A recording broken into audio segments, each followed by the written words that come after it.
అది ఆ హక్కుని రైతు నుంచి ఎప్పుడు తీసుకోవడానికి వీలు లేదు అని చెప్పి చాలా సుస్పష్టంగా మనము కొత్త వంగడాలు రైతు హక్కుల చట్టంలో పేర్కొన్నాం. ఇప్పుడు దాని సారాంశం ఏంటంటే విత్తనం మీద రైతుకు హక్కు ఉంది. విత్తనం మీద హక్కు మాత్రమే కాదు, ఏ కంపెనీ అయినా ఏ సంస్థ అయినా ఒక కొత్త వంగడాన్ని కనుక కనిపెడితే ఆ కొత్త వంగడానికి ప్రేరణ మూలము ఇంతకు మునుపు రైతులు వాడుతున్న విత్తనాలే కనుక అయి ఉంటే ఈ రైతులకి కూడా ఈ కొత్తగా కనిపెట్టబడ వంగడం ద్వారా ఆ కంపెనీ ఏదైతే లాభం పొందుతుందో మేధో సంపత్తి హక్కు గుర్తించబడుతుంది కాబట్టి ఆ విత్తనాలు అమ్ముకునేటప్పుడు ఏ లాభం అయితే వస్తుందో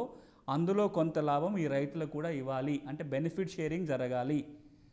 దాని అర్థమైంది, రైతుకు తరతరాలుగా విత్తనాన్ని అభివృద్ధి చేసుకుంటూ వచ్చి ఏదైతే మేధో సంపత్తి హక్కు సృష్టించబడిందో ఆ హక్కుని గుర్తిస్తూ ఈ మేధో సంపత్తిని వినియోగించుకొని ఇంకేదైనా కొత్త వంగడం కనిపెట్టబడితే